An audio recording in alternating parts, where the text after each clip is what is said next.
Okay, आप लोगों का स्वागत है ओवरव्यू ऑफ बिजनेस मॉड्यूल में, जिसको हम हिंदी में कहेंगे व्यवसाय पर एक नज़र।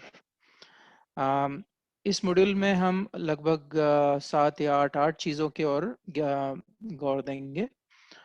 और ये समझना ज़रूरी है सबको कि अगर बिजनेस की शुरुआत करनी है या फिर आपका बिजनेस ऑलरेडी है और वो ठीक से चलाना है, तो उसके लिए कई सारे चीज़ों पर गौर करना ज़रूरी है।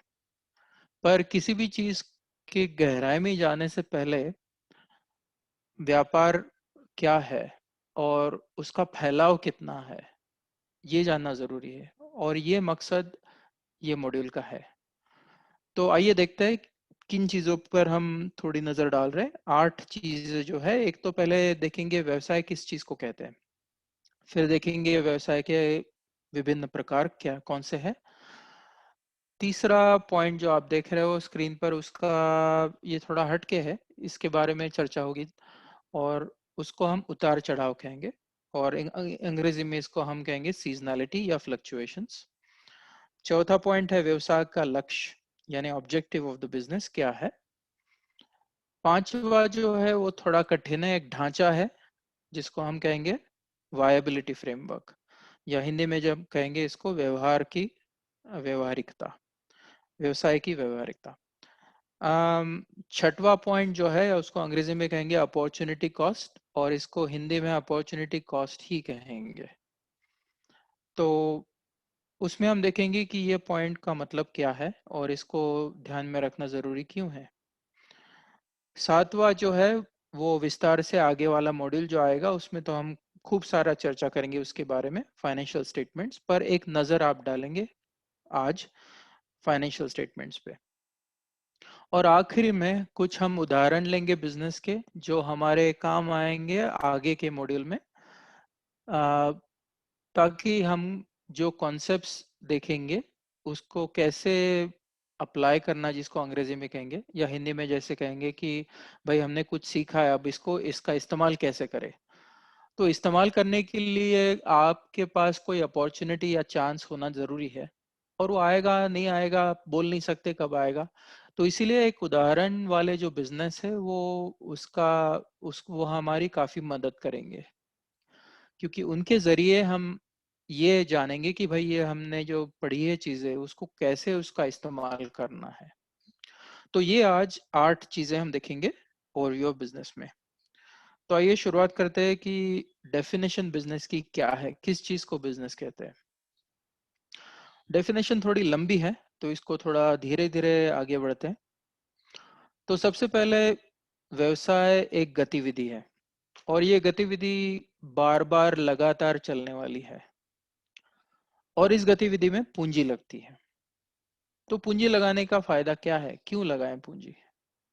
तो पूंजी इसीलिए लगाई जा रही है कि ये गतिविधि जो है इससे हम उत्पादों का और सेवाओं का निर्माण करेंगे और उन्हें बेचेंगे, या ये भी हो सकता है कि उत्पादों को हम कहीं से और खरीदें और ये गतिविधि द्वारा बेचें। तो ये करने का उद्देश्य क्या है, उद्देश्य यह है कि इससे लाभ कमाना है। तो ऐसी गतिविधि को ही हम बिजनेस कहेंगे जो जहां ये चारों चीजें जो आपको अंडरलाइन की हुई है दिखाई दे रही है। तो ये 4 चीजों पर गौर करना आवश्यक है। फिर से एक बार दोहराते, क्या किस किन किन चीजों पर गौर करना जरूरी है। सबसे पहला पॉइंट जो है वो है बिजनेस ये आर्थिक गतिविधि है जो लगातार चलती है। आप घर में खाना बनाते हो वो भी गतिविधि है और वो भी लगातार चलती है, पर वो आर्थिक नहीं है क्योंकि आप खाना बना के खा रहे हो। पर अगर खाना बना के आप बेच रहे हो होटल में, हाँ, तो फिर बिजनेस वो कहलाती है। तो इसका मतलब है आर्थिक गतिविधि होना जरूरी है जो बारंबार या लगातार चलती है। दूसरा है ये उत्पाद या सेवाएं का जो निर्माण हो रहा है वो किस लिए हो रहा है, वो बेचने के लिए हो रहा है। हो सकता है हम निर्माण नहीं कर रहे, हम कहीं से खरीद के बेच रहे हैं, पर हम लोगों का फोकस जिसको अंग्रेजी में कहते हैं बेचना ये शब्द पे है। तीसरा फोकस जो है और तीसरा गौर करने का जो आइटम है उसका है उद्देश्य जो है वो लाभ कमाना है। इसीलिए घर में जो आप खाना बनाते हो उसको हम बिजनेस नहीं कह सकते, क्योंकि वो उद्देश्य अलग है। उद्देश्य उसका है कि भाई पेट भर के हम ठीक से सो जाए। तो उसी चीज को हम बिजनेस कहेंगे जिसका लक्ष्य या उद्देश्य लाभ कमाना है। और ये सभी होगा जब पूंजी का निवेश होगा। तो अक्सर पूंजी आवश्यक है। तो ये चार चीज पर जब हम गौर करेंगे और जो गतिविधि में या ये चार चीजें लागू है उसी को हम व्यवसाय या बिजनेस कहेंगे। तो ये रही बिजनेस की डेफिनेशन। जैसे हम आगे बढ़ेंगे धीरे धीरे ये आपके मन में ये इसका ठोस हो जाएगा ये डेफिनेशन। तो ये चार चीज आप याद रखिएगा। तो आइए देखते हैं कि बिजनेस के टाइप जिसको अंग्रेजी में कहेंगे या हिंदी में कहेंगे विभिन्न प्रकार कौन से हैं, क्या है। तो हम लोग तीन तरह के कैटेगरी में या टाइप में व्यवसाय को बांटेंगे। सबसे पहला टाइप है जिसको हम ट्रेडिंग अंग्रेजी में कहेंगे, हिंदी में कहेंगे क्रय विक्रय, जिसका मतलब है खरीदना और बेचना। जैसे किराने की दुकान, आप किराने की दुकान में आप साबुन खरीदने जाते हो तो मालिक जो है उसका वो खुद साबुन नहीं बनाता है, वो कहीं से खरीद के आपको बेच रहा है। और जो खरीदने के की जो कीमत वो दे रहा है वो शायद 10 रुपए दे रहा होगा और आपको शायद 15 रुपए में बेचेगा वो। तो 15 रुपए में से अगर 10 निकाल लो तो 5 रुपए उसका लाभ है। तो इसीलिए ट्रेडिंग बिजनेस में बनाई नहीं जा रही है चीज, पर कहीं से खरीद के उसको बेचा जा रहा है, इसीलिए इसको क्रय विक्रय बिजनेस कहेंगे। दूसरा है उत्पादन का बिजनेस, जहां चीजों का निर्माण हो रहा है और निर्माण होने के बाद उसे बेचा जा रहा है। जैसे उदाहरण है पापड़ बनाने का बिजनेस। तो पापड़ बना के उसको बेचना ये क्रय विक्रय नहीं है, ये उत्पादन का बिजनेस है, क्योंकि यहाँ प्रोडक्शन हो रहा है। तीसरा है सेवा का बिजनेस या सर्विस का बिजनेस, जहाँ व्यवसाय सेवा प्रदान कर रहा है। जैसे आप ब्यूटी पार्लर में अगर जा रहे हो फेशियल करने के लिए, तो जो दीदी आपको सर्विस दे रही है वो कुछ बना नहीं रही है, वो सर्विस दे रही है आपको, मतलब सेवा कर रही है आपकी। तो सेवा किस लिए कर रही है, क्योंकि आप उसको पैसा देने वाले हो सेवा का। तो ये तीनों टाइप के बिजनेस में जो मालिक है उसको पैसा मिल रहा है। पहले इसमें कैसा पैसा मिल रहा है कि जो खरीद रहा है चीज उसका पैसा वो 10 रुपए दे रहा है, और जो आपको बेचेगा उसका 15 रुपए आ रहा है उसके पास, तो उसका 5 रुपया बन गया। जब पापड़ बनाने में आपको कुछ खर्चा आएगा और पापड़ आप जब बेचेंगे तो उसकी कीमत उससे ज्यादा होता है, उसको आता, तभी वो आपका लाभ होगा उससे। उसी तरह ब्यूटी पार्लर का भी है कि आप सेवा दे रहे हो, फेशियल की सेवा दे रहे हो, उसके लिए आप कुछ चार्ज करेंगे आपके कस्टमर को। तो उसकी सामग्री में जो आपको पैसा जाएगा उससे तो आपको ज्यादा ही चार्ज करना पड़ेगा, नहीं तो लाभ नहीं होगा। तो इसीलिए आप पहला जो डेफिनेशन में हमने देखा चार पॉइंट्स थे, उसमें से एक पॉइंट था लाभ। तो ये आपको याद रखना है हमेशा कि भले ही अलग अलग टाइप का बिजनेस हो, अलग अलग प्रकार का बिजनेस हो, पर बिजनेस है आखिर में। इसका मतलब है आपका उद्देश्य है लाभ कमाना है, पर लाभ अलग अलग तरीके से आएगा। तो ये तीन तरीके आप देख रहे हो, एक क्रय विक्रय है, दूसरा उत्पादन है, तीसरा है सेवा। तो थोड़ा गौर करते हैं, गहराई में जाते हैं ट्रेडिंग बिजनेस की तरफ। तो इसमें थोड़ा अलग अलग श्रेणी है। तो सबसे पहला है जो हम अक्सर गांव में देखते हैं, फेरी वाले जिसको कहते हैं। जो आएंगे, आप हाथगाड़ी में आएंगे, ठेले पे आएंगे, उस पर चूड़ियां लगी होगी, या फिर सब्जी बेचेंगे। तो ये सब फेरी वालों का बिजनेस होता है, जो ट्रेडिंग वाला बिजनेस है। दूसरा है दुकान पे चलने वाला बिजनेस, जैसे किराने की दुकान होती है, ये भी ट्रेडिंग का बिजनेस है। कई बार सब्जी का भी दुकान होता है, ऐसा नहीं कि किराए का ही दुकान हो। कई बार लकड़ी का दुकान होता है, कई बार जूते की दुकान होती है। यहाँ जूते बन नहीं रहे, यहाँ सब्जियां उगाई नहीं जा रही है, यहाँ लकड़ी काटी नहीं जा रही है, लकड़ियां सब्जियां जूते कहीं और से खरीद के आपको बेचे जा रहे हैं। तो इसका मतलब है ये भी ट्रेडिंग है, पर ये दुकान पर हो रहा है, ये फेरी वाले की तरह ठेले पे नहीं हो रहा है। तीसरा, ये कभी कभार आप देख सकते हो, ज्यादा शायद आपके गांव में होगा नहीं होगा मैं बोल नहीं सकता हूँ, पर कई बार ऐसे बिजनेस होते हैं कि जो किसान से, छोटे मोटे किसान से अनाज खरीदते हैं, पर वो अनाज खरीदने के बाद छोटे मोटे व्यक्ति को नहीं बेचते, वो होलसेलर, जिसको हम हिंदी में कहेंगे थोक विक्रेता को बेचेंगे। तो मान लो आपके गांव में 20 किसान हैं, हर किसान, कोई किसान 50 केजी बेचेगा आपको, कोई 100 केजी बेचेगा, ये सब मिला के मान लो आपके पास हो गया 500 केजी। आप ये 500 किलो गेहूं जो आपने खरीदा है, वो आप थोक विक्रेता को बेचने हो, और वो आपसे खरीद के किसी और को बेचेगा, तो वो भी ट्रेडर है, पर आपका भी काम ट्रेडिंग का ही है। हम्म? तो ये थोड़ा हटके है पहला, और दूसरा जो आप देख रहे हो फेरी वाला और दुकान वाला, इससे थोड़ा हटके है। पर ये तीनों, आप जो एग्जाम्पल, तीनों का एग्जाम्पल मैंने दिया है, वो तीनों यही श्रेणी में शामिल है, ट्रेडिंग के श्रेणी में। दूसरी श्रेणी थी प्रोडक्शन की, इसमें भी थोड़ा वेरिएशन, जिसको अंग्रेजी में कहते हैं, मतलब अलग अलग निम्न, अलग अलग टाइप के बिजनेस उसमें भी शामिल है। आपकी दुकान, आपके गांव में, सॉरी, आपने जरूर चाय की दुकान देखी होगी या फिर ढाबा देखा होगा। यहाँ कुछ स्नैक्स बनती है या चाय कॉफी बनती है, अगर ढाबा है तो खाना भी बनता है वहां पर। तो इसका मतलब है कुछ चीज बन रही है वहां पे, तो ये प्रोडक्शन का एग्जाम्पल है। दूसरा, अगर आप देखेंगे प्रोडक्शन का, जो हमने पहले एक बार आपसे पापड़ का उदाहरण दिया था, उसी तरह से है, ये अचार बनाने का है। अचार आप नींबू का बना सकते हो, आम का बना सकते हो, शलगम का बना सकते हो, जो भी है।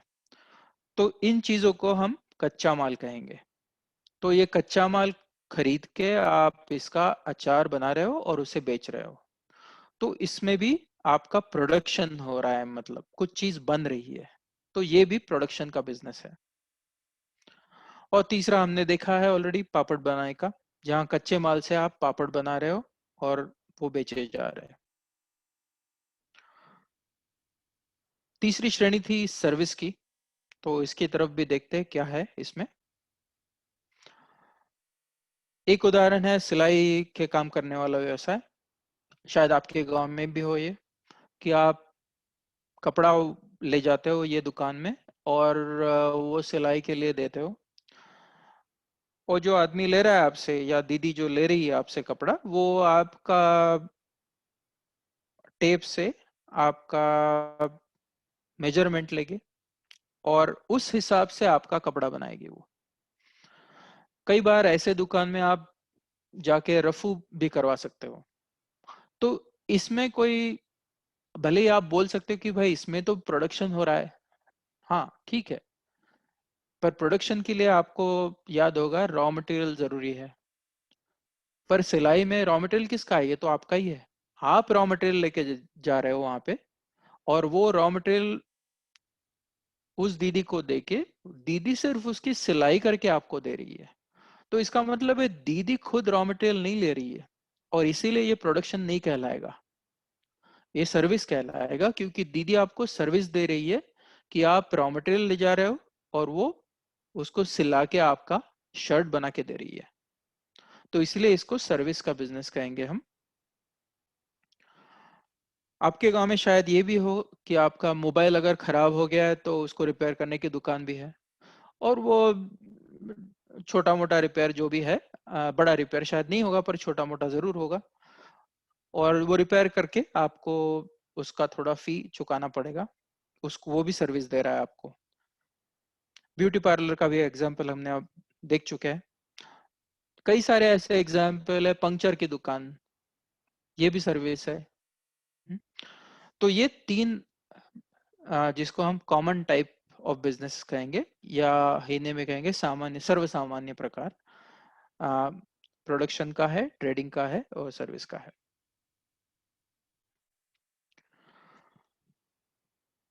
ये तीनों जो उदाहरण आप देख रहे हो, सिलाई की, मोबाइल रिपेयर की और ब्यूटी पार्लर की, इसमें आपको एक बात समझ में आ गई होगी कि भाई जो दीदी ये बिजनेस चला रही है वो पैसा कैसे बना रही है।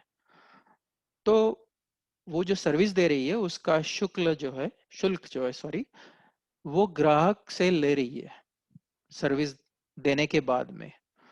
तो ये मुख्य बिंदु है, आपको ये याद रखना है कि सर्विस बिजनेस में पैसा कैसे बनता है, कि सर्विस देके आप उसका शुल्क जो है वो ग्राहक से ले रहे हो या ग्राहक से ले रहे हो। तो ये हुए दो भाग। नंबर एक जो था कि व्यवसाय किस चीज को कहते हैं या किस गतिविधि को कहते हैं, और दूसरा भाग था व्यवसाय के विभिन्न प्रकार कौन से हैं। अब थोड़ा हट के बात करेंगे। तीसरी चीज जो है जिसको हम उतार चढ़ाव कहेंगे, और अंग्रेजी में इसको कहेंगे फ्लक्चुएशंस इन द बिजनेस। तो आइए इसको समझते हैं, क्या है इसका मतलब फ्लक्चुएशंस का। तो फ्लक्चुएशन मतलब हिंदी में कहेंगे उतार चढ़ाव। उतार चढ़ाव होने के कई सारे कारण हैं, पर दो जो महत्वपूर्ण कारण हैं वो हम अब देखेंगे।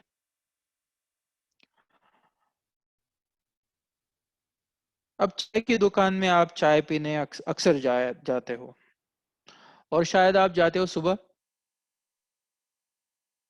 करीबन 9 बजे 10 बजे, या फिर आप दोपहर को जाते हो। अक्सर आपको ये दिखाई देगा कि आप अकेले नहीं हो वहां पे दुकान पे, कई सारे लोग वहां आपसे पहले आ चुके हैं, और कुछ लोग है भी आप जब पहुंचे हो, और आपके जाने के बाद भी कुछ लोग आएंगे। पर आप अगर सोचो, दिन में चाय की दुकान में भीड़ कब होती है? इसका मतलब है ग्राहक चाय चाहता कब है, सुबह या दोपहर को? हाँ, हो सकता है कोई आदमी भूखा है पर पैसा नहीं उसके पास, और वो दोपहर को 2 बजे भी चाय पीने आएगा। पर ऐसे ज्यादातर लोग नहीं होते हैं।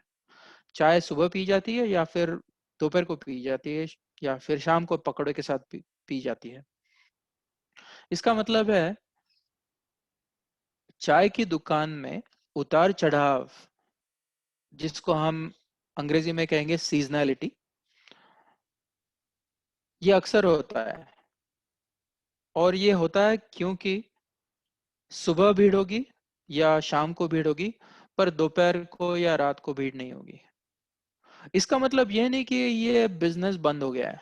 इसका मतलब ये है कि जो जिसको हम अंग्रेजी में डिमांड कहेंगे, इसका मतलब हिंदी में है कि भाई आप चाय कब पीना चाहेंगे। आप जिस वक्त पीना चाहेंगे उसी वक्त तो जाएंगे ना। और सारे व्यक्ति जो है गांव के, वो शायद सुबह चाय पीना चाहेंगे या फिर शाम को या दोपहर को चाय पीना चाहेंगे, रात को नहीं पीना चाहेंगे। और अक्सर चाय की दुकान सुबह फुल होगी, और फिर दोपहर को या शाम को भी फुल होगी। पर बीच में दिन में 1 बजे 2 बजे जब खाना खाने का टाइम है, तब चाय की दुकान में शायद कोई ना हो, या फिर रात को 8 बजे खाना खाने का टाइम है, वहां कोई ना हो। तो इसका मतलब है ग्राहक कुछ निश्चित समय या दौरान ही उत्पाद या सेवाएं चाहता है। दूसरा उदाहरण है, अगर आपके गांव में मान लो जिसको हम सजावट वाले दिए होते हैं, जैसे दिवाली के वक्त या क्रिसमस के वक्त लोग लगाते हैं घर के बाहर। अब अगर आपका बिजनेस है ये दिए बेचने का, और आपने बना लिया, और आप मार्च महीने में आप बेचना चालू कर रहे हो, अरे मार्च में कोई त्योहार ही नहीं, कोई खरीदेगा ही नहीं आपसे। पर अगर आप सितंबर अक्टूबर जब त्योहार की शुरुआत हो रही है, जैसे दिवाली है, दशहरा है, क्रिसमस आएगा बाद में, न्यू ईयर आएगा बाद में, हाँ, इस वक्त लोगों को ये दिया चाहिए है। या आकर्षक सजावट वाले, जिसको लैंप कहेंगे, उसकी मांग है।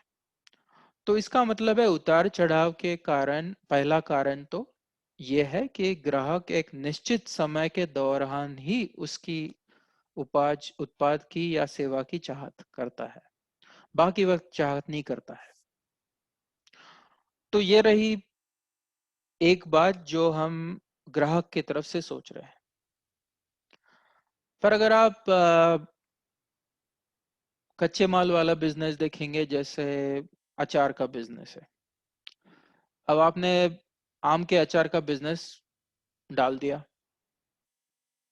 और अगस्त महीना है, और आप सोच रहे हो कि भाई अगस्त में अब आम तो नहीं दिख रहे कहीं। हाँ, कैसे दिखेंगे? आम तब आएंगे जब मई या जून या अप्रैल, थोड़ा मार्च में भी कई कई जगह आम आ जाते हैं। तो गर्मी की शुरुआत में ही तो आएंगे ना आम। तो इसका मतलब है ये बिजनेस में भी उतार चढ़ाव आएगा, पर ये कस्टमर या ग्राहक की तरफ से नहीं देख रहे हम जिसको कच्चे माल के तरफ से देख रहे हैं। जिस समय कच्चे माल की अवेलेबिलिटी, जिसको अंग्रेजी में कहेंगे, इसका मतलब हिंदी में जब कच्चा माल आपके पास आ सकता है, उसी वक्त तो आप बना सकते हो उसका अचार। उसके पहले तो नहीं बनेगा, उसके बाद में भी नहीं बनेगा। पर अचार बना के बाद बेच तो कभी भी सकते हो। अगस्त में कोई आपसे आके अचार खरीद सकता है, पर आप अगस्त में अचार बनाना थोड़ा मुश्किल है, क्योंकि आपको आम नहीं मिलेंगे, कच्चे आम नहीं मिलेंगे अगस्त में। तो इसका मतलब है उतार चढ़ाव को समझना जरूरी है बिजनेस में। और दो तरह से उतार चढ़ाव हो सकते हैं, एक तो कस्टमर की हैसियत से या ग्राहक की हैसियत से, नजरिए से। और दूसरा है जिसको हम रॉ मटेरियल कहेंगे या कच्चा माल कहेंगे, उसके नजरिए से। तो हर बिजनेस में अक्सर फ्लक्चुएशंस होते हैं।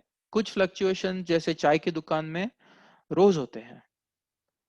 3 बजे 4 बजे खूब बिजनेस होगा पकौड़े चाय का, 2 बजे दुकान में कोई नहीं आएगा।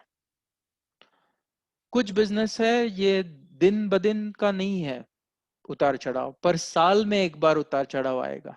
जैसे आम का सप्लाई है, कच्चे आम का, या फिर अगर दिए बेच रहे हो, दिवाली के मौसम में ही वो बेचे जाएंगे, उसके पहले नहीं बेचे जाएंगे, उसके बाद में भी नहीं जाएंगे। तो इसीलिए उतार चढ़ाव को समझना जरूरी है। हर बिजनेस में इसका अलग अलग दौरा हो सकता है। तो इसको हम मौसमी बिजनेस भी कहते हैं कई बार। अंग्रेजी में कहेंगे इसको सीजनल बिजनेस। पर ये सीजनल शब्द का या मौसम शब्द का कोई जाड़ा या गर्मी का मौसम की बात नहीं हो रही है यहाँ पर यहाँ मौसम या सीजनैलिटी का जो हम इस्तेमाल कर रहे हैं शब्द का, इसका मतलब हम सिर्फ कुछ निश्चित समय की बात कर रहे हैं। अब निश्चित समय चाय की दुकान के लिए सुबह है और शाम को है। निश्चित समय अचार के लिए अप्रैल मई है। तो इसीलिए इसको हम सीजनल बिजनेस या मौसमी बिजनेस कहेंगे। तो तीनों प्रकार के जो हमने व्यवसाय देखे, उत्पादन वाले, सर्विस वाले और क्रय विक्रय वाले, मतलब सर्विस, ट्रेडिंग एंड प्रोडक्शन, तीनों के तीनों मौसमी हो सकते हैं। ये जानना जरूरी क्यों है? आगे के मॉड्यूल में हम जब गहराई में जाएंगे और बड़े बड़े डिसीजन हम लेंगे कि भाई ये बिजनेस चालू करने के लिए हमको 10 लाख पूंजी डालनी है। अगर सीजनैलिटी के बारे में, अगर मौसम के मौसमी व्यवसाय के बारे में हमने सोचा नहीं है, तो हो सकता है हम डिसीजन गलत ले ले। तो कई सारे हमारी जो कॉन्सेप्ट्स हैं, अंग्रेजी में कहेंगे, हिंदी में कहेंगे अवधारणाएं, जो हम देखेंगे आगे के मॉड्यूल में, वो दोनों टाइप के बिजनेस में लागू है। मतलब मौसमी बिजनेस में भी लागू होने वाली है और गैर मौसमी में भी लागू होने वाली है, पर हो सकता है वो थोड़ा हटके लागू हो। तो इसीलिए मौसमी बिजनेस है या ना मौसमी या गैर मौसमी बिजनेस है, ये जानना जरूरी है बिजनेस आइडिया के पीछे पहले। पर अगर आपका बिजनेस मौसमी है तो दो चीजों पर विशेष ध्यान देना जरूरी होता है। एक तो आपके ग्राहक है, उनके बारे में, उनको कब चीजें क्यों चाहिए, क्या चाहिए, ये मौसमी बिजनेस में बहुत महत्वपूर्ण चीज है। और दूसरा अंग जो है उसका, वो कच्चे माल की तरफ से है। तो ये दोनों चीजों पर जब बिजनेस मौसमी है तब ध्यान देना बहुत ही ज्यादा जरूरी होता है। इसीलिए ये मौसमी बिजनेस की बात अभी हो रही है। तो तीन चीजों के बारे में हमने चर्चा की है 8 में से। चौथी चीज जो देखने वाले हैं, चौथा भाग जो देखने वाले हैं, उसको अंग्रेजी में कहेंगे ऑब्जेक्टिव ऑफ अ बिजनेस, या हिंदी में कहेंगे बिजनेस का या व्यवसाय का लक्ष्य।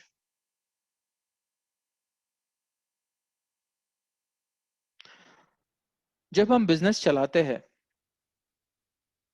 तो उसमें हम टाइम, जिसको समय कहेंगे, गंवा तो नहीं सकते, कह सकते, पर समय बिताते हैं। पर सिर्फ समय ही नहीं बिताते और सिर्फ समय ही नहीं डालते हैं बिजनेस में, पर पैसा भी जाता है। और ये समय डालने के बाद, पैसा डालने के बाद कोई गारंटी नहीं है कि आपके पास लाभ हो। तो ये गारंटी ना होना, इसका मतलब है आप जोखिम भी ले रहे हो। तो आप या आप किसी दीदी की हेल्प करेंगे, दीदी चालू करेंगे बिजनेस, वो दीदी जेब से पैसा डालेगी, उसकी मेहनत होगी, समय जाएगा। उसके बाद ये मुमकिन है कि भाई ये सब होने के बाद भी कुछ लाभ नहीं हो रहा है। तो इसका मतलब है ये दीदी जोखिम लेने वाली है जब वो बिजनेस चालू करेगी। और ये जोखिम है, इसीलिए ये और भी ज्यादा जरूरी है कि हम, बिजनेस कोई खिलवाड़ नहीं होता है, ये गंभीर बात है। तो व्यवसाय चलाना या व्यवसाय की शुरुआत करना ये गंभीर बात है। और अगर ये बात गंभीर है तो सबसे पहली शुरुआत तो आपको लक्ष्य से करनी है। आपको याद होगा बिजनेस का लक्ष्य है प्रॉफिट कमाना या लाभ कमाना। पर कितना लाभ कमाना है, ये जब तक आप सोचेंगे नहीं तब तक बात नहीं बनेगी। तो दो चीजों को हम देखेंगे।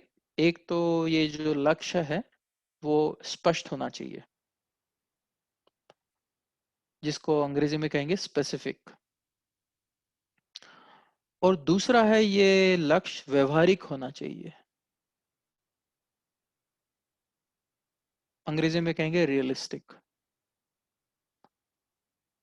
ये दोनों बड़े बड़े शब्द है, स्पष्ट और व्यवहारिक, या स्पेसिफिक एंड रियलिस्टिक। तो इसको थोड़ा समझने के लिए गहराई में जाना पड़ेगा। तो आइए थोड़ा आगे चलते हैं। तो आपको याद होगा हमने शुरुआत में ही, हमने जब डेफिनेशन देखी थी व्यवसाय की, हमने तभी कहा था कि व्यवसाय का प्रमुख लक्ष्य क्या है, लाभ कमाना है। उसी गतिविधि को, जिसका प्रमुख लक्ष्य लाभ कमाना है, हम बिजनेस कहेंगे। तो ये तो हम पहले ही देख चुके हैं कि प्रमुख लक्ष्य लाभ कमाना है। पर कितना लाभ कमाना है भाई, 5 रुपए? तो लाभ ऐसा कमाना है मालिक को, जो कमाने के बाद मालिक बोले कि भाई ठीक है, हाँ ठीक, मैं घर चला ले रहा हूँ ये लाभ से। और ये लाभ ऐसा है कि घर चलाने के बाद भी कुछ पैसा बचा है मेरे बच्ची को स्कूल भेजने के लिए। तो इसका मतलब है मालिक की सोच ये बिजनेस या व्यवसाय के बारे में यही है कि भाई ये व्यवसाय करने योग्य है या नहीं। और ये तभी योग्य है जब लाभ बिजनेस से आएगा, और वो लाभ 5 रुपए नहीं होगा। वो ऐसा होना चाहिए कि भाई आपका घर उस पर चले, घर खर्च निकल जाए। पर सिर्फ घर खर्च से नहीं होगा, कुछ बचत भी होनी चाहिए उसके बाद में। तो इसीलिए ये जानना जरूरी है कि भाई कितना लाभ आप कमाना चाहेंगे। सो पहला जो शब्द आपको याद होगा, मैंने कहा था लक्ष्य स्पष्ट होना चाहिए, स्पेसिफिक होना चाहिए। इसका मतलब है ये बात बिल्कुल साफ साफ होना चाहिए, पता होना चाहिए कि भाई ये महीने में या 1 साल में या 10 साल में जो भी हो, आप कितना कमाना चाहेंगे, ये साफ होना चाहिए आपके मन में। ये गारंटी नहीं है कि भाई आप कमा लेंगे, पर आपको कम से कम सोचना तो चाहिए कि भाई ये महीने में मुझे कम से कम 10,000 रुपया कमाना है, क्योंकि मेरा घर चलाने की कीमत 8,000 रुपया है, और 2,000 बचेगा तो मैं बच्ची को स्कूल में भेज सकता हूँ, किताबें ला सकता हूँ बच्ची के लिए। तो ये स्पष्ट होना चाहिए, ये सबसे पहला पॉइंट है। तो कुछ उदाहरण देखते हैं। इसमें से कुछ उदाहरण है जो स्पष्ट है और कुछ ऐसे जो स्पष्ट नहीं है। ये पहला वाला देखते हैं, जहां आपको मेरा कंप्यूटर का कर्सर दिखाई दे रहा है। एक दीदी कह रही है कि हाँ भाई कुछ लाभ कमा लेंगे। तो ये बिल्कुल ही स्पष्ट नहीं है, क्योंकि कितना कमा लेंगे वो बोल ही नहीं रही है दीदी। पर आप अगर दूसरा उदाहरण देखेंगे, वो उसमें तो बोल रही है, वो बोल रही है कि 10,000 रुपया लाभ कमाएंगे। पर फिर भी हम कहेंगे ये स्पष्ट पर्याप्त नहीं है, क्योंकि ये 10,000 रुपया लाभ 1 साल में कमाएंगी या एक दिन में कमाएंगी, ये तो बोल ही नहीं रही है दीदी। पर आप अगर तीसरा उदाहरण देखेंगे, वहां हमने कहा है कि इस महीने 10,000 रुपया लाभ कमाएंगे। तो ये थोड़ा अच्छा खासा स्पष्ट है, और हम इसको स्वीकार कर सकते हैं कि भाई ये ठीक है, ये स्पेसिफिक है, या ये लक्ष्य स्पष्ट है। इसको हम स्पष्ट लक्ष्य कहेंगे। पर दूसरा अंग भूलिएगा मत। दूसरा अंग था लक्ष्य का कि वो व्यवहारिक भी होना चाहिए। इसका मतलब है कि भाई आपका लक्ष्य तो है कि भाई हाँ चलो 5 करोड़ रुपया बनाएंगे। अब ये क्या बनेगा क्या, ये आपको सोचना है। तो इसका मतलब है ये लक्ष्य जो आपने स्पष्ट तो बोल दिया, पर इसका होना संभव है या नहीं हो, ये भी सोचना है आपको। तो दूसरा अंग लक्ष्य का यह है कि वो संभव होना जरूरी है, इसको हम व्यवहारिक कहेंगे। तो कुछ और उदाहरण देखते हैं, कुछ संभव है, व्यवहारिक है, या कुछ है जो नहीं है, शायद संभव है पर व्यवहारिक नहीं है। सॉरी, कुछ स्पष्ट है पर व्यवहारिक नहीं है। कुछ ऐसे हो सकते हैं कि स्पष्ट भी नहीं है, व्यवहारिक भी नहीं है। तो पहला उदाहरण है, इस महीने सिर्फ एक साबुन बेच के मैं 10,000 रुपए का लाभ कमाऊंगा। अब भाई ये बड़ा स्पष्ट है, पर ये व्यवहारिक नहीं है। एक साबुन बेच के, आप साबुन की कीमत 20 रुपया है, 20 रुपए का साबुन बेच के भाई आप 10,000 रुपए कैसे लाभ कमाएंगे, ये मुमकिन नहीं है। तो ये संभव नहीं है। दूसरा उदाहरण आप देखेंगे, वो जो हमने लिखा है, इस महीने कई सारे साबुन बेच के हम 100 करोड़ रुपए का लाभ बनाएंगे। अब यार 100 करोड़ रुपए, ठीक है मान लो संभव है किसी के लिए, एक बड़ी कंपनी है तो शायद संभव है। आप में, आपके लिए और मेरे लिए तो ये संभव ही नहीं है। पर ये व्यवहारिक बिल्कुल ही नहीं है, क्योंकि 100 करोड़ रुपया कमाना बिल्कुल मुश्किल है। स्पष्ट है क्या? हाँ स्पष्ट तो है, पर स्पष्ट सिर्फ 100 करोड़ के बारे में है। आप थोड़ा गौर कीजिए उसके पहले क्या लिखा है। कई सारे साबुन बेचे, अरे कई मतलब कितने बेचेंगे, 1,000 बेचेंगे, 10,000 बेचेंगे, या 5 साबुन बेचेंगे, ये तो बोला ही नहीं आपने। तो ये कुछ अच्छा उदाहरण नहीं है।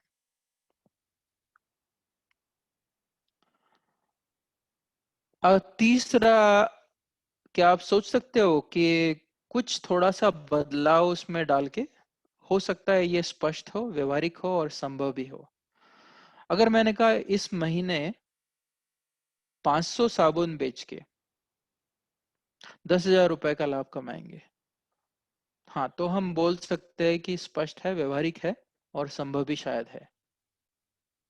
सॉरी, आपके स्लाइड में 500 नहीं आया है, तो वो आप नोट कर लीजिएगा। तो दो जो अंग लक्ष्य के हमने देखे, एक तो स्पष्ट होना जरूरी है और दूसरा व्यवहारिक होना जरूरी है, या इसका मतलब है संभव होना जरूरी है।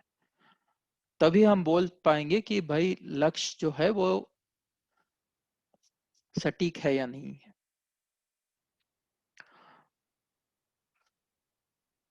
तो ये व्यवहारिक होना जरूरी क्यों है? और इसका जवाब यह है कि भाई लक्ष्य को स्पष्ट तो कोई भी कह सकता है, ये तो आसान चीज है, पर वो लक्ष्य को पाने में बहुत ज्यादा कठिनाई है। अरे आप कह सकते हो कि भाई हाँ चलो थोड़ा शाम को घूम के एवरेस्ट के ऊपर चला, बिल्कुल स्पष्ट कहा आपने, पर क्या मुमकिन है क्या ये व्यवहारिक है क्या लक्ष्य? बिल्कुल नहीं है, क्योंकि उसको पाने में बहुत कठिनाइयां झेलनी पड़ेगी। और ये तभी होगा जब आप सोच के उसके बाद में बिजनेस खोलेंगे।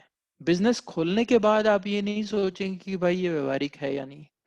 बिजनेस खोलने के पहले ये सोचना जरूरी है कि भाई ये व्यवहारिक है या नहीं है। नहीं तो आपका पैसा बर्बाद होगा, आपकी मेहनत बर्बाद होगी। और आप अगर किसी दीदी को सुझाव दे रहे हो कि भाई ये बिजनेस करो, तो आप किसी की और की जिंदगी के साथ भी खिलवाड़ कर रहे हो। हाँ, तो ये मुमकिन नहीं, कि कभी होना नहीं चाहिए। तो इसीलिए आपको बिजनेस की शुरुआत करने से पहले ये सोचना है कि भाई ये लक्ष्य जो है ये स्पष्ट है और ये व्यवहारिक है या नहीं। तो ये दोनों चीजों को रखना मन में जरूरी है। और अगर आपके गांव में आप देखेंगे कि कई सारे बिजनेस खुल चुके हैं और बंद भी हो चुके हैं, और बंद होने का कारण आप देखेंगे, जो मैंने आपको नीचे स्लाइड के नीचे आपको दिख रहा है कि ये चर्चा है, कि आपको क्या लगता है कि कई सारे बिजनेस जो बंद हो रहे हैं या असफल हो रहे हैं, क्यों असफल हो रहे हैं? उसमें कई कारण हो सकते हैं, पर एक जो बड़ा महत्वपूर्ण कारण है कि जिसने भी ये बिजनेस खोला है, उसने ये सोचा नहीं है कि भाई उसका लक्ष्य जो है भले ही स्पष्ट हो, पर शायद ये व्यवहारिक नहीं है। और ये तभी पता चलेगा कि 2 महीने के बाद आपने सोचा कि भाई आप बनाएंगे 20,000 रुपया महीने का, पर आपने कुछ 5,000 रुपया बनाया है, और आपको लग रहा है कि अरे यार इसके बारे में तो पहले सोचना था। तो आप मेहनत गई है 2 महीने की, पैसा भी गया है, अब चलो बंद करो इसको, ज्यादा नुकसान होने से पहले इससे निकलो। ये कई बार हो रहा है। और खासकर आप लोगों का जो काम है, जो आप दीदी को सलाह दे रहे हो बिजनेस चलाने के बारे में, बिजनेस की शुरुआत करने के बारे में, मैंने जैसे पहले कहा कि आप किसी और के जीवन से खिलवाड़ कर रहे हो। तो ये इसीलिए आपको पहले से डिसाइड करना जरूरी है कि भाई दीदी आप बोल रही हो 50,000 रुपया कमाना है महीने का, पर ये मुमकिन नहीं है भाई। ये पहले आपको समझ के बोलना है उसको, और उसको रोकना है ये गलत डिसीजन लेने से। इसीलिए ये लक्ष्य के बारे में चर्चा अभी हो रही है, क्योंकि एक कारण जो बिजनेस, अंग्रेजी में जिसको कहेंगे फेल्यूर्स या फेलिंग्स, या हिंदी में कहेंगे असफल होने का, एक बड़ा कारण यह है कि दीदी या जो मालिक ने बिजनेस की शुरुआत की है बगैर सोचे कि भाई ये लक्ष्य हो सकता है या नहीं, मुमकिन है या नहीं, संभव है या नहीं। तो ये बड़ा बड़ा ही महत्वपूर्ण डिसीजन है। तो ये हम कैसे मापे, कैसे भांपे?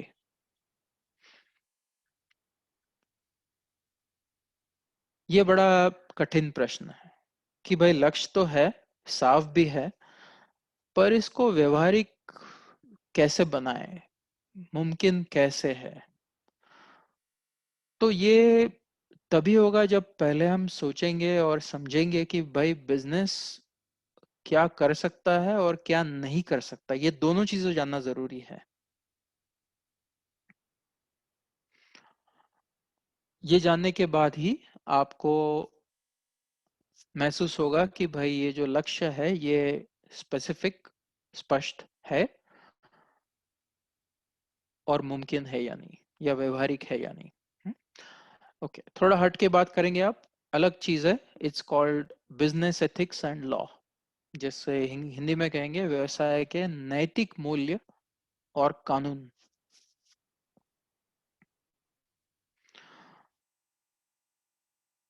जब भी कोई बिजनेस करता है तो एक खतरा बिजनेस में जरूर पैदा होगा कभी ना कभी। और ये खतरा है जब मालिक लाभ के कमाने के बहकावे में आ जाएगा और कुछ गलत चीज कर जाएगा। ये अक्सर होता है। कुछ उदाहरण लेते हैं।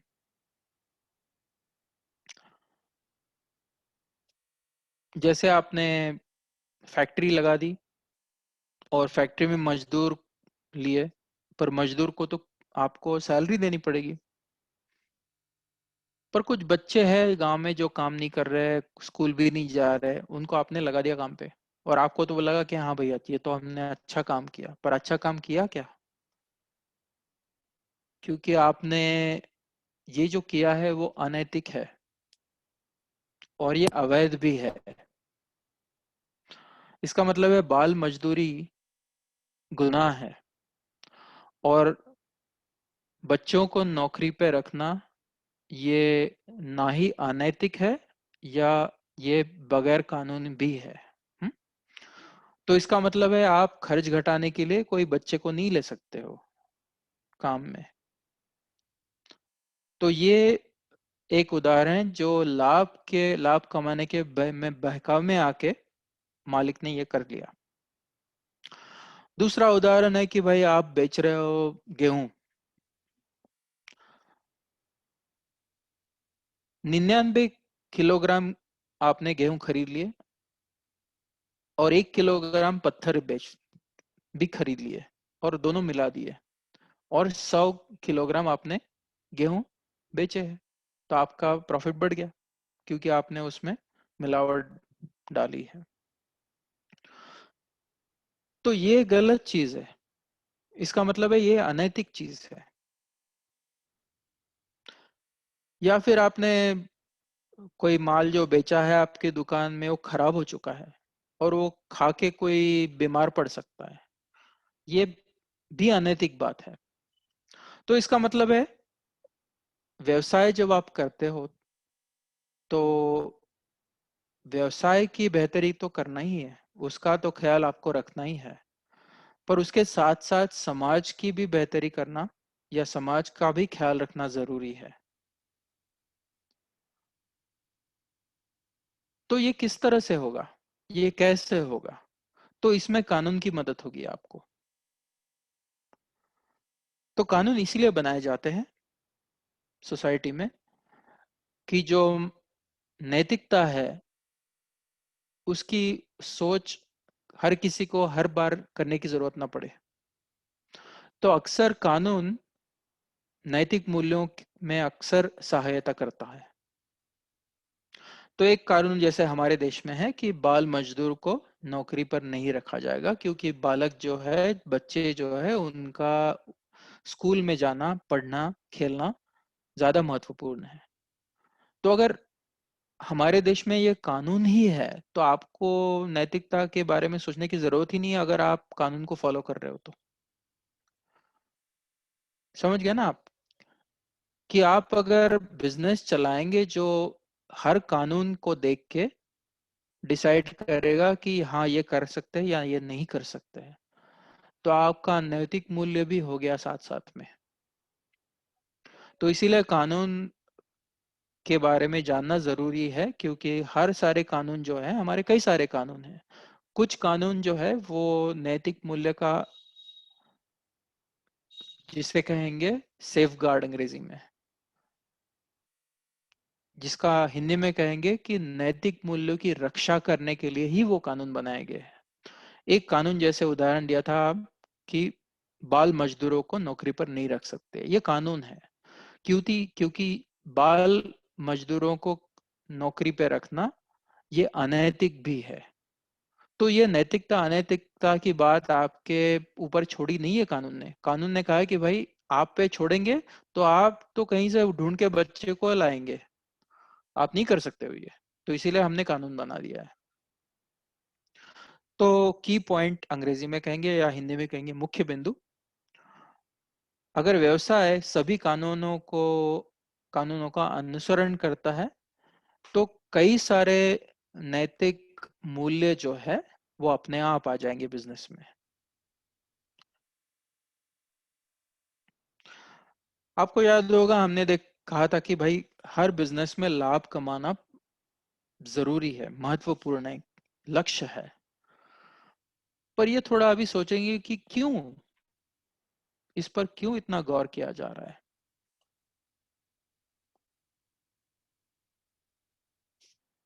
तो कई सारी चीजें हैं, कई सारे रीजंस है, कई सारे कारण है। सबसे पहला कारण तो यह है कि भाई आपको बिजनेस चलाना है, मतलब सिर्फ क्या आज चलाना है क्या और कल से बंद करना है क्या? नहीं, वो तो वारंवार चलाना है। इनफैक्ट आपको याद होगा डेफिनेशन क्या था बिजनेस का, कि जो लगातार वारंवार चलने वाली जो गतिविधि है उसी को बिजनेस कहते हैं। तो अरे वारंवार कैसे चलेगी अगर आप लाभ नहीं कमाएंगे तो? नहीं तो आपसे आपके जेब से पैसा जाता रहेगा। तो व्यवसाय के जीवित रहने के लिए और उसके विकास के लिए भी, जिसको हम ग्रोइंग कहेंगे या ग्रोथ कहेंगे, लाभ का होना जरूरी है।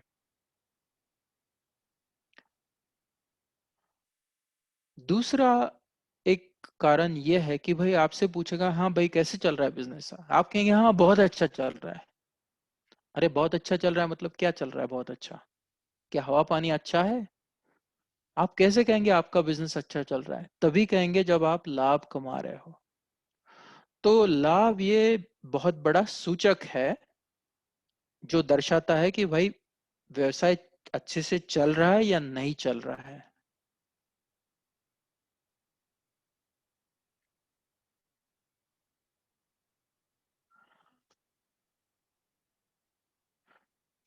तीसरी बात है, कई सारे लोग बोलते हैं कि भाई हम बिजनेस करेंगे तो ठीक से करेंगे, ढंग से करेंगे, नहीं तो नहीं करेंगे। अरे ढंग से करेंगे इसका मतलब क्या है? जब लोग ढंग से करेंगे उनका कहने का मतलब ये है कि वो नैतिकता से करेंगे और लीगली करेंगे, इसका मतलब है कानूनी करेंगे। तो इनका मतलब ये है कि भाई व्यवसाय सिर्फ मालिक के लिए नहीं है पर समाज के लिए भी है। और मान लो आपने डिक्लेयर कर दिया आपके गांव में कि भाई हर साल 5 लड़कियों को आप स्कॉलरशिप देंगे आपके बिजनेस के प्रॉफिट के जरिए। पहले साल आपका प्रॉफिट आ गया, आपने 5 लड़कियों को स्कॉलरशिप दिलवा दी, वो बड़ी खुश होके कॉलेज चले गए। अगले साल आपका बिजनेस घाटे में है और 5 जो लड़कियां आपसे स्कॉलरशिप चाहती है क्योंकि उनके पास पैसा नहीं है कॉलेज में जाने का, अब वो तो यार नाराज हो गई। तो इसका मतलब यह है कि अगर आप लाभ नहीं कमाएंगे तो आपका तो भला नहीं होगा और समाज का भी भला नहीं होगा। तो आप खुद के काम के लिए भी नहीं आएंगे और समाज के काम के लिए भी आपका बिजनेस काम नहीं आएगा। चौथी चौथा कारण ये है कि अगर आपको बिजनेस आगे बढ़ाना है, जिसको हम अंग्रेजी में कहेंगे if you want to grow your business, तो ये बढ़ाने के लिए आगे या ग्रो करने के लिए पैसा आएगा कहाँ से? अगर आपके ही जेब से आ रहा है पैसा, तो आपकी जेब से पैसा कभी ना कभी खत्म हो जाएगा। तो बिजनेस का ही पैसा लगा के बिजनेस को आगे बढ़ाना चाहिए। तो इसका मतलब है जो बचे हुए लाभ से ही तो आप उसको ग्रो कर सकते हो, उसको आगे बढ़ा सकते हो। तो इसका मतलब है जो आप हर साल लाभ कमा रहे हो वो खुद खा नहीं रहे हो, कुछ उसमें से लाभ बिजनेस के पास रहेगा और उसी लाभ को आप आगे लेके इस्तेमाल कर सकते हो आपका बिजनेस बढ़ाने के लिए। तो ये चार कारण महत्वपूर्ण है। इसीलिए हमारा फोकस, अंग्रेजी में जिसको कहेंगे, हिंदी में कहेंगे हमारा लक्ष्य प्रॉफिट है बिजनेस में। क्योंकि अगर प्रॉफिट नहीं आया, लाभ नहीं आया, तो ये चारों चीजें नहीं होगी। तो जब आप लाभ नहीं कमाएंगे तो आप समझ लीजिए कि ये चेतावनी है आपके लिए। अब जैसे आपकी तबीयत खराब है, आपको कैसे पता चला कि आपकी तबीयत खराब है? क्योंकि आपको बुखार आया है। तो बुखार का मतलब क्या है? यही है ना कि वो चेतावनी है आपके लिए कि आपकी तबीयत कुछ ठीक नहीं है। तो इसी तरह बिजनेस में भी होता है कि अगर आप लाभ नहीं कमा रहे हो, बिजनेस आपका लाभ घाटे में है, लाभ नहीं है, तो ये आपको वार्निंग सिग्नल है। इसका मतलब है चेतावनी है कि भाई संभालो, नहीं तो मर जाएंगे आप। तो इसीलिए लाभ कमाना महत्वपूर्ण है। पर आपको ये भी देखना है कि आपकी नैतिकता जो है बिजनेस की, वो भी महत्वपूर्ण है, दोनों चीजें। हम्म?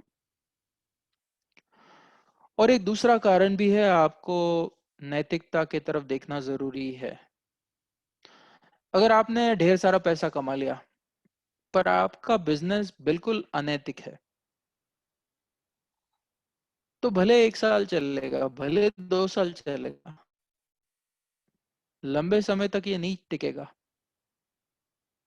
क्योंकि जैसे ही लोगों को पता चलेगा कि भाई ये आदमी या ये दीदी बिजनेस कर रही है और मिलावट वाली चीजें बेच रही है, तो धीरे धीरे उसकी बहुत बदनामी होगी और लोग आना और खरीदना बंद कर देंगे। तो इसका मतलब है आप आपके प्रति ग्राहक का जो सोच है, ग्राहक की जो सोच है या नजरिया है, वो गिर जाएगा बिल्कुल उनके नजरों में। आप गिर जाएंगे उनके नजरों में। और आप अगर गिर गए उनके नजरों में, तो फिर आपके दुकान में कौन आने वाला है आपसे कुछ खरीदने के लिए? कोई नहीं आएगा। और अन्य व्यवसाय जो है वो आगे निकल जाएंगे आपसे। तो इसका मतलब आपको नैतिक रहना भी महत्वपूर्ण है। इसीलिए नहीं कि आपके लिए ये महत्वपूर्ण है, आपके बिजनेस के लिए भी महत्वपूर्ण है ये, क्योंकि आपका बिजनेस बंद होने का चांस है अगर आप अनैतिक हो तो आइए देखते हैं अब तक हमने जो चर्चा की है उसमें से कौन से प्रमुख बिंदु उभर आए हैं। तो सबसे पहले तो हमने देखा कि व्यवसाय का लक्ष्य जो है, जो डेफिनेशन में भी देखा था हमने, वो लाभ कमाना है। और ये जो लक्ष्य है वो स्पष्ट होना चाहिए और व्यवहारिक भी होना चाहिए। इसका मतलब है स्पेसिफिक होना चाहिए और रियलिस्टिक भी होना चाहिए। इसका मतलब है मुमकिन होना चाहिए। व्यवहारिक का मतलब है मुमकिन, ये मुमकिन है या नहीं है, ये सोचना चाहिए आपने। और साथ में आपको ये भी जानना जरूरी है कि भाई आप अगर अनैतिक हो, आपका बिजनेस अनैतिक है, तो वो चौपट हो जाएगा, वो बैठ जाएगा, गिर जाएगा, घाटे में जाएगा। तो इसीलिए नैतिकता का होना भी जरूरी है बिजनेस में।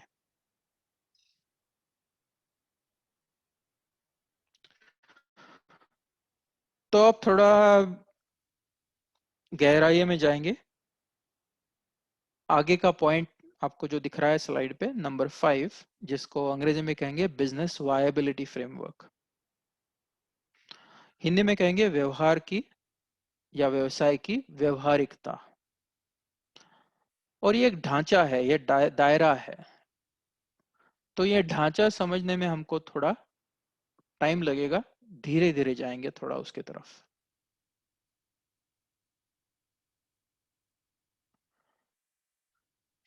तो सबसे पहले एक अंग्रेजी शब्द है वायबल, और हिंदी में कहेंगे व्यवहारिकता।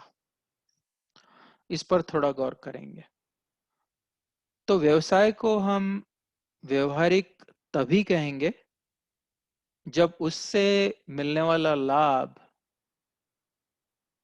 उस पर किए गए खर्च और मेहनत से ज्यादा हो। आपने 100 रुपया खर्च किया है और आपने 10 घंटे बिताए और आपको 50 रुपया वापस मिला है, तो क्या मतलब है? तो इसका मतलब है ये बिजनेस वायबल नहीं है, ये व्यवसाय व्यवहारिक नहीं है। तो ये हम कैसे जांचे? तो इसके लिए हम एक ढांचा आपको बता रहे हैं जिसको बिजनेस वायबिलिटी कहेंगे हम, या व्यवहार की या व्यवसाय की व्यवहारिकता कहेंगे। तो ये जो ढांचा हम बता रहे हैं, आपको बताने जा रहे हैं, ये सिर्फ व्यवसाय के आरंभ करने से पहले ही लागू नहीं है। अगर ये मौजूदा व्यवसाय है फिर भी वो लागू हो सकता है। और ये ढांचा महत्वपूर्ण इसलिए है कि ये ढांचे का इस्तेमाल करके हम ये मूल्यांकन कर सकते हैं कि भाई ये व्यवसाय लाभप्रद होगा या नहीं होगा। क्योंकि ये सवाल हर उद्यमी के मन में सबसे पहला सवाल ये है कि भाई ये व्यवसाय लाभ वाला है या नहीं है। ये कैसा पता चलेगा? शुरुआत करने से पहले। शुरुआत करने के बाद तो जरूर पता चल जाएगा, पर यार तब तक आपका मेहनत गया, सब पैसा गया, सब बर्बाद हो गया है। तो इसीलिए ये शुरुआत, बिजनेस की शुरुआत से पहले जानना जरूरी है, और इसीलिए ये ढांचा हम आपको पढ़ा रहे हैं। तो इस ढांचे में 5 पहलू है। तो देखते हैं ये 5 पहलू कौन से हैं। 5 पहलू या 5 कारक कहेंगे ढांचे में। और आपको दिखाई दे रहा है, अब 5 चीजें आ रही है आपके स्क्रीन पे। पहला है ग्राहक और प्रतिस्पर्धी, जिसको हम अंग्रेजी में कहेंगे कस्टमर्स एंड कंपटीशन। दूसरा है क्षमताएं, जिसको अंग्रेजी में कहेंगे कैपेबिलिटीज। तीसरा है लागत और लाभ, और कॉस्ट एंड प्रॉफिट। चौथा है पूंजी, जिसको हम कहेंगे कैपिटल। और पांचवा है वातावरण, व्यवसाय का वातावरण या माहौल, जिसको हम कहेंगे environment of the business in English. आप अगर अंग्रेजी शब्द पर गौर करेंगे आपके लेफ्ट में, तो आपको दिखाई देगा कि पहले जो 4 शब्द है या पहले जो 4 अंग है, पहलू है, उनकी शुरुआत अंग्रेजी लेटर सी से हो रही है। और आखिरी वाला जो है, पांचवा, उसकी शुरुआत अंग्रेजी लेटर ई से हो रही है। तो ये ढांचे को याद रखने के लिए एक बड़ा सरल तरीका है, जिसको हम कहेंगे 4C+E। 4C का मतलब है 4C, 1 2 3 4, ये आपको दिखाई दे रहा है। एक सी है, दूसरा है, तीसरा है, चौथा है। पहला सी कहां से आ रहा है? कस्टमर से और कंपटीशन से, दोनों सी है। दूसरा सी कहां से आ रहा है? कैपेबिलिटीज से। तीसरा सी आ रहा है कॉस्ट से। चौथा सी आ रहा है कैपिटल से। ई कहां से आ रहा है? एनवायरमेंट से।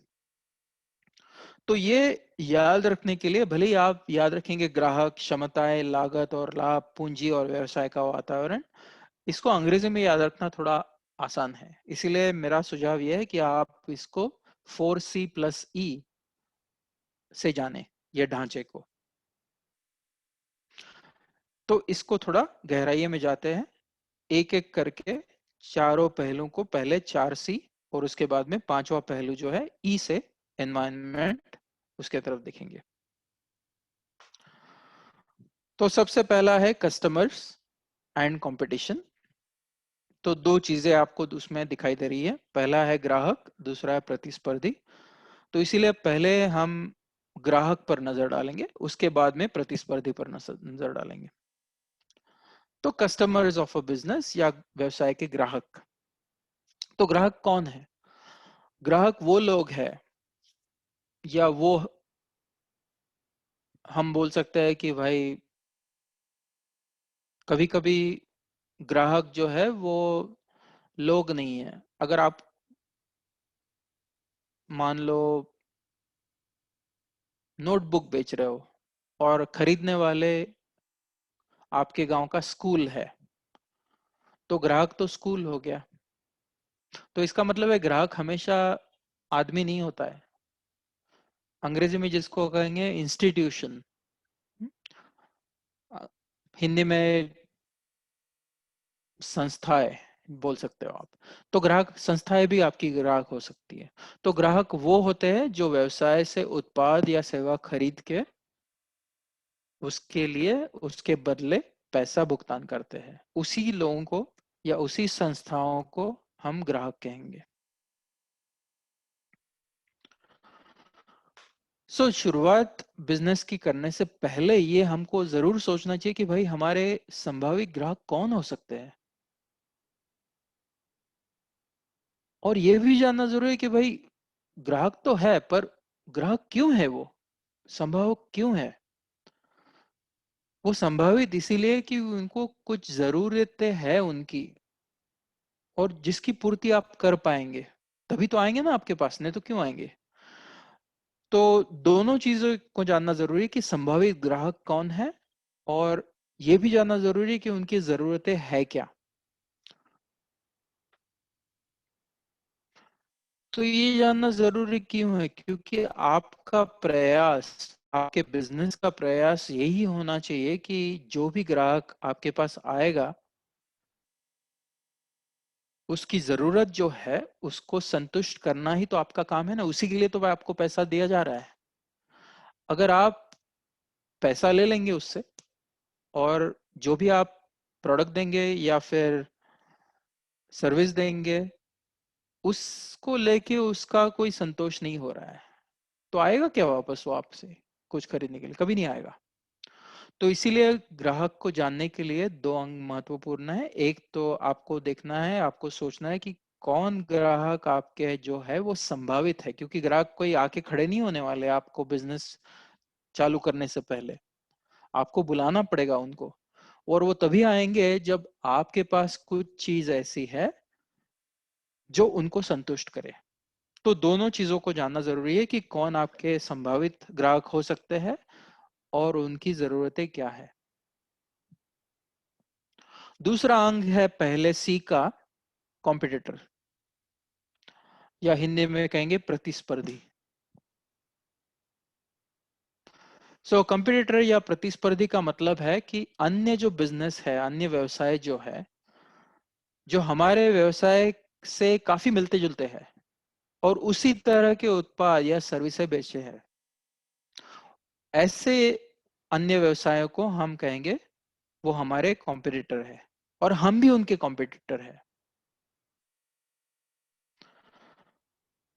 अब जैसे ये चित्र आपको दिखाई दे रहा है कि ये दो आदमी खींच रहे हैं रस्से को, दोनों को रस्सा चाहिए। कॉम्पिटिटर उसी तरह का है कि ग्राहक एक है और दो कॉम्पिटिटर है, दोनों को वो ग्राहक चाहिए। ग्राहक उसी के पास जाएगा जो बिजनेस ग्राहक को खुश करेगा। खुश तभी होगा, कब होगा? आपको याद होगा पिछले स्लाइड में हमने देखा था, खुश तभी होगा जब उसकी जरूरतें आप पूरी कर पाएंगे, तभी ये होगा। पर वो जरूरतें आप पूरे करके आप फोकट में थोड़ी कर रहे हो, उसके उससे पैसा भी ले रहे हो। तो ग्राहक के अंदर आप नजरिए से जब देखेंगे कि ग्राहक किस बिजनेस के पास जाएगा, अगर दो बिजनेस है तो उसी बिजनेस के पास जाएगा जो कम से कम पैसे में ज्यादा से ज्यादा जरूरतें पूरी कर रहा है। इसीलिए कॉम्पिटिटर को या प्रतिस्पर्धी को जानना बहुत जरूरी है हर बिजनेस के लिए। किसी भी बिजनेस में, किसी भी व्यवसाय में हमेशा कॉम्पिटिटर होते हैं। भले ही आज ना हो, कल परसों आ जाएगा कोई कॉम्पिटिटर आपके आपके जरूर उभर आएगा। तो इसका मतलब है अगर आप कॉम्पिटिटर के बारे में नहीं सोच रहे हो तो धीरे धीरे आपका बिजनेस खत्म हो जाएगा। क्योंकि आपका कंपटीटर आपके कस्टमर को ले जाएगा।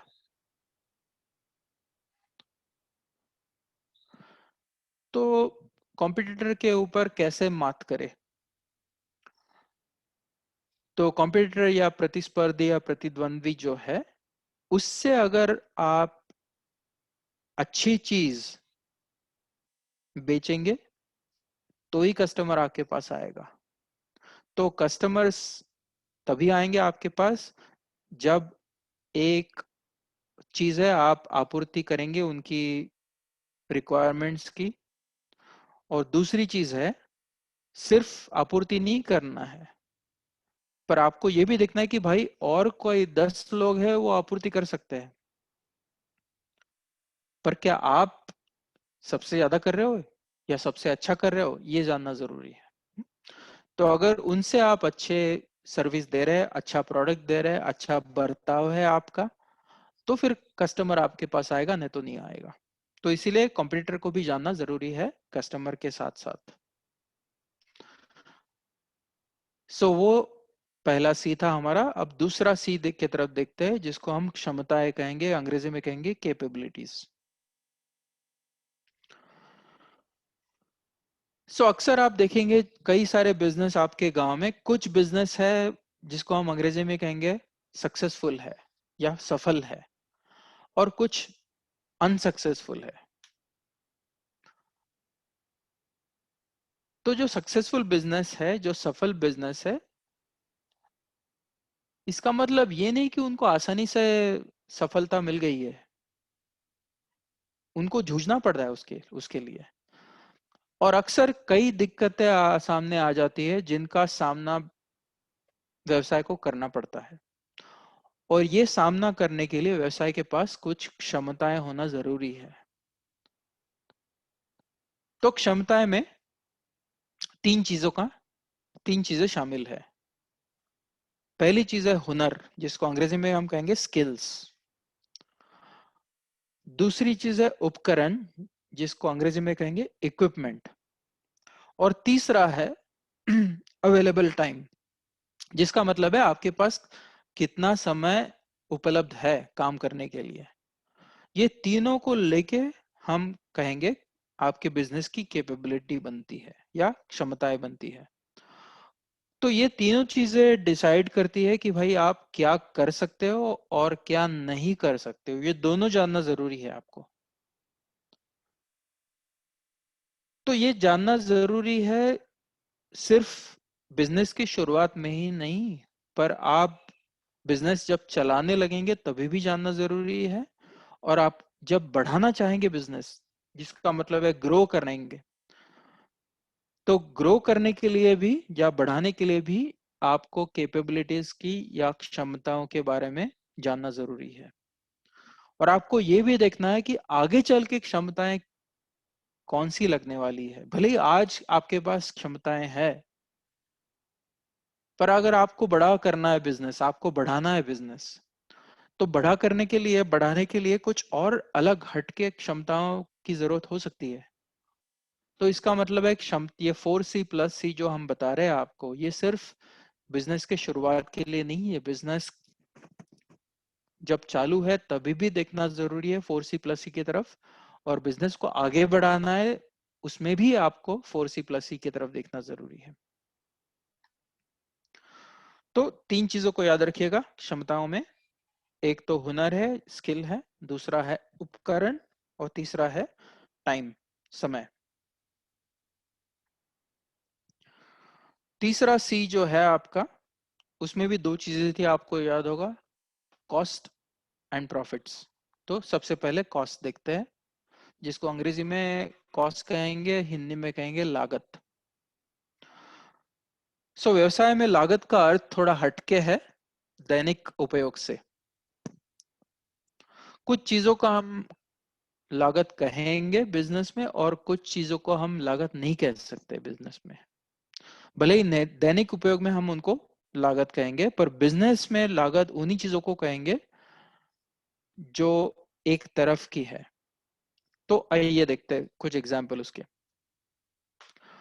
तो निम्नलिखित जो चीजें हैं जिसको हम कहेंगे कि इनको हम लागत कहेंगे। तो अपने उत्पाद को बनाने में, खरीदने में या बेचने में जो भी आपको खर्चा आएगा, जो धन आप बिताएंगे, उसको हम जरूर लागत कहेंगे। अगर आपने बिजनेस चलाने के लिए या खोलने के लिए किसी से ऋण लिया है और वो तो फुकट नहीं आएगा, आपको उस पर ब्याज देना पड़ेगा। वो जो ब्याज देने के लिए आप जो धन चुकाएंगे उसको भी हम लागत कहेंगे। पर कुछ चीज ऐसी है बिजनेस में जो भले ही आप धन देंगे पर उसको हम लागत नहीं कहेंगे। एक उदाहरण है, आपने जो ऋण लिया था वो जब आप वापस करेंगे,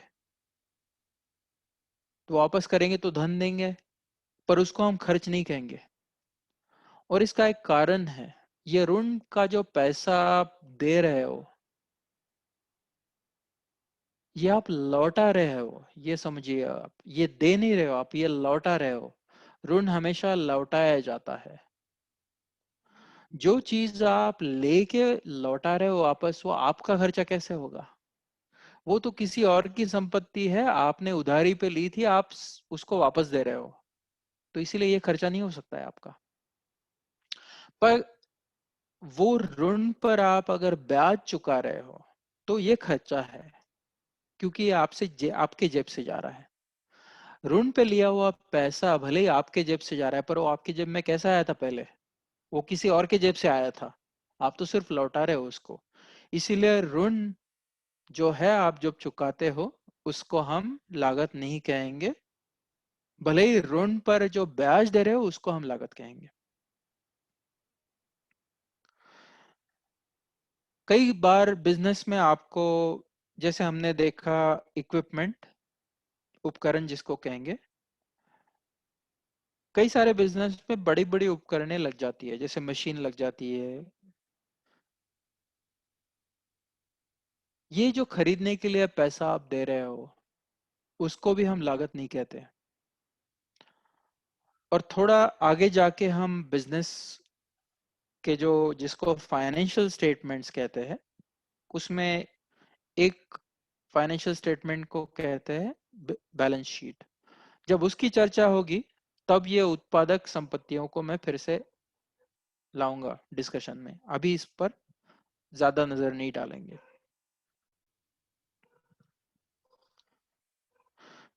तो उसी पैसे को हम लागत कहेंगे जो आपके बिजनेस में उत्पादों पर या सेवाओं का निर्माण करने के लिए या बेचने के लिए या ऋण पर भुगतान के लिए जो ब्याज पर खर्च हो रहा है उसके लिए उसी धन को हम लागत कहेंगे। तो अलग अलग चीजों को, सॉरी, अलग अलग लागतों को अलग अलग नाम दिए जाएंगे। तो हम उसको दो प्रकार के, जिसको टाइप कहेंगे अंग्रेजी में, दो अलग अलग प्रकार की लागतें हैं।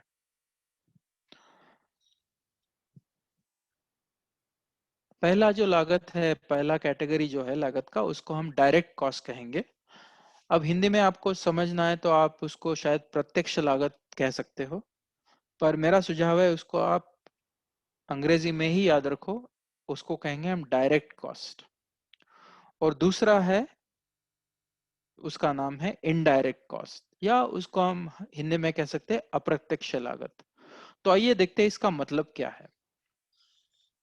तो डायरेक्ट कॉस्ट का मतलब यह है कि उत्पाद की निर्माण करने के लिए जो विशेष तौर पर खर्च किया गया धन है उसी को हम डायरेक्ट कॉस्ट कहेंगे। अब एक उदाहरण है, जब आपको याद होगा हमने पापड़ का बिजनेस के बारे में सोचा है या अचार के बिजनेस के बारे में सोचा था। अब अचार बनाने के लिए आपको जो कच्चे आम लगेंगे, उस वो खरीदने के लिए जो आपने पैसा दिया है, उसको हम जरूर लागत है, पर उसको हम डायरेक्ट कॉस्ट कहेंगे। अगर आपके पास टाइम नहीं है और आपने बोल दिया किसी को कि भाई आके थोड़ा हमारी मदद करो ये अचार बनाने के लिए, उसने आके 2 दिन आपके साथ काम किया और आपने उसको 500 रुपया दिया, मजदूरी दी है, ये भी डायरेक्ट कॉस्ट है। क्योंकि वो मजदूरी क्यों दी है? अचार बनाने के लिए। तो इसका मतलब है जो भी खर्चा, जो भी लागत उत्पाद का निर्माण करने के लिए आप दे रहे हो, उसको हम डायरेक्ट कॉस्ट कहेंगे। हो सकता है आपकी सेवा भी हो, बाय द वे, सिर्फ उत्पाद ना हो।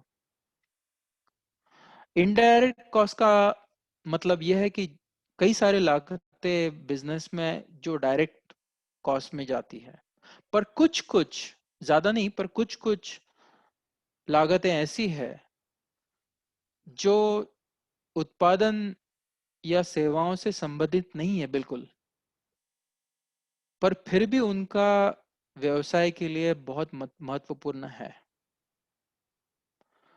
अब जैसे आपने ऋण लिया है, आपने ब्याज नहीं चुकाया है, तो आपका बिजनेस बंद हो जाएगा, क्योंकि वो आके आपका सब सारा पैसा ले जाएगा, आपका उपकरण ले जाएगा, बेच बाच के वो पैसा निकाल लेगा उसमें से। तो इसका मतलब है ब्याज जो आप दे रहे हो वो लागत है, पर उसका अचार बनाने से कोई ताल्लुक नहीं है।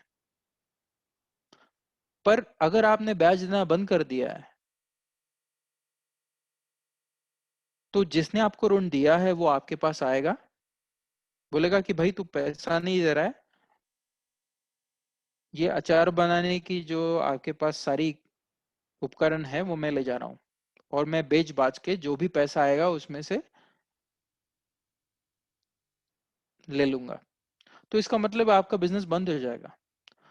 तो इनडायरेक्ट कॉस्ट जरूरी है बिजनेस के लिए, पर वो डायरेक्टली कनेक्टेड नहीं है प्रोडक्शन में या सेवाओं में। ये ऐसी लागतों को हम इनडायरेक्ट कॉस्ट कहते हैं। आगे वाले मॉड्यूल में हम थोड़ा नजरिया बदलेंगे कॉस्ट की तरफ देखने का, और 2 अलग अलग टाइप उभर आएंगे, जिसको मैं अभी आप समझाने वाला नहीं हूं आपको, पर सिर्फ आपको ये 2 शब्द बता रहा हूं मैं। ये 2 शब्द है फिक्स्ड कॉस्ट और वेरिएबल कॉस्ट। तो ये थोड़ा हट के अंदाज है कॉस्ट की तरफ देखने का, पर इसको अभी गौर से देखना जरूरी नहीं है, पर आप सिर्फ याद रखिएगा कि ये अलग अलग टाइप का कॉस्ट आगे आएगा, fixed cost and variable cost. फिलहाल हम फोकस करेंगे डायरेक्ट कॉस्ट पर और इनडायरेक्ट कॉस्ट पर।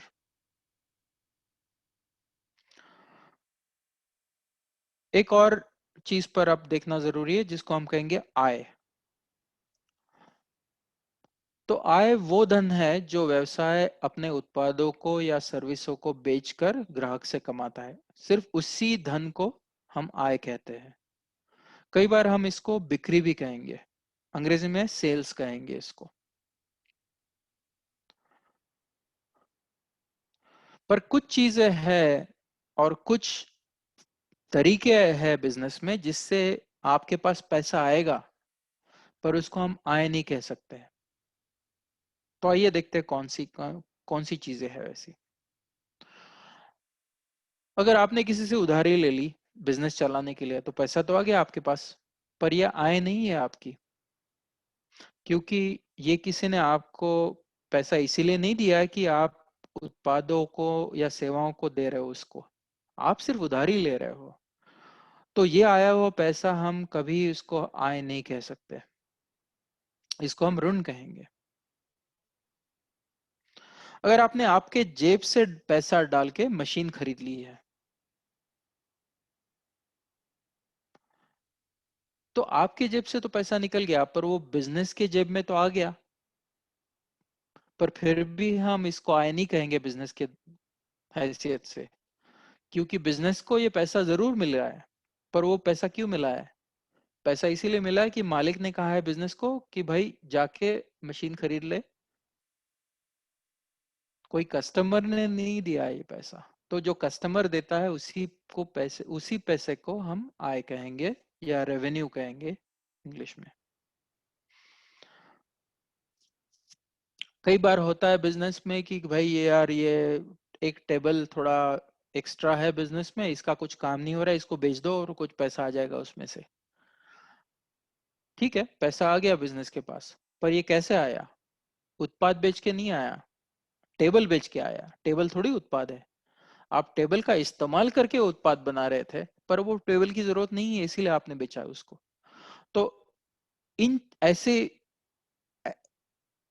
इस तरीके से जब पैसा आता है तो हम इसको आय नहीं कहेंगे।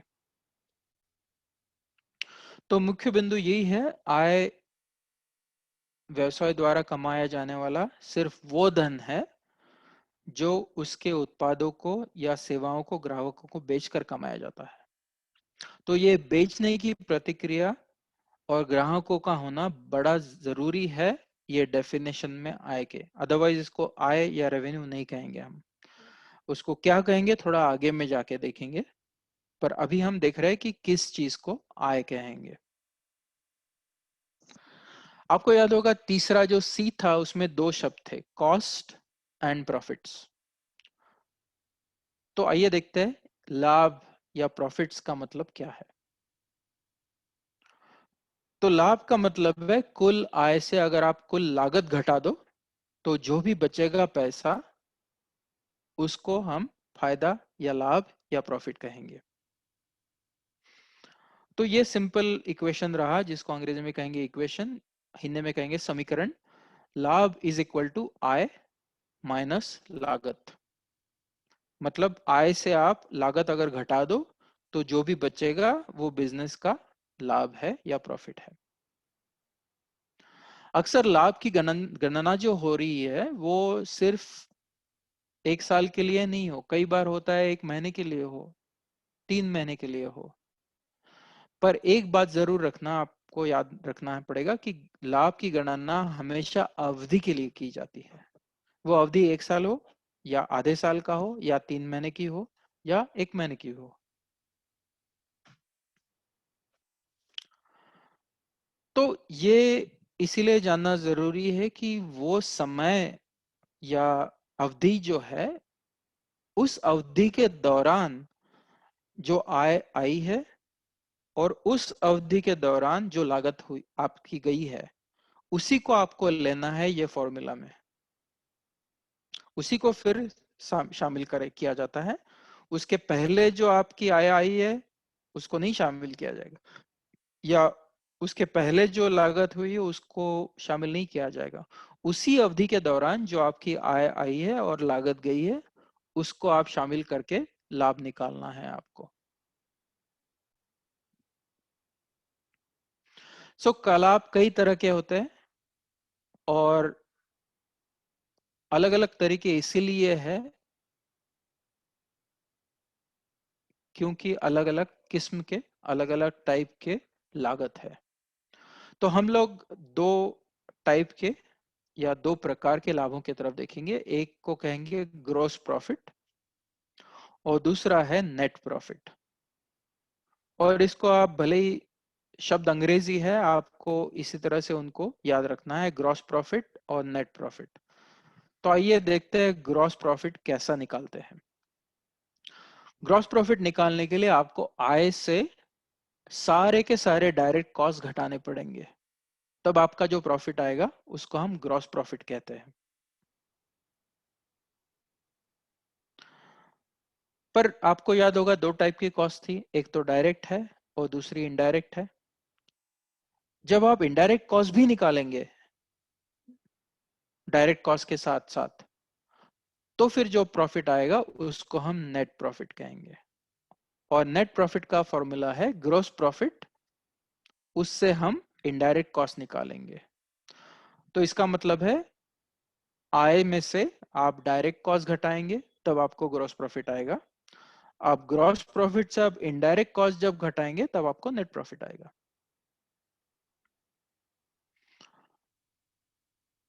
एक और चीज है जो तीसरी वाली सी में लिखी नहीं है पर आपको जानना जरूरी है, जिसको हम अंग्रेजी में कहेंगे प्रॉफिटेबिलिटी या हिंदी में कहेंगे लाभप्रदता।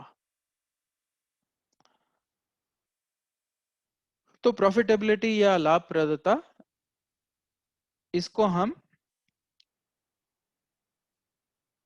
परसेंटेज में बोलेंगे।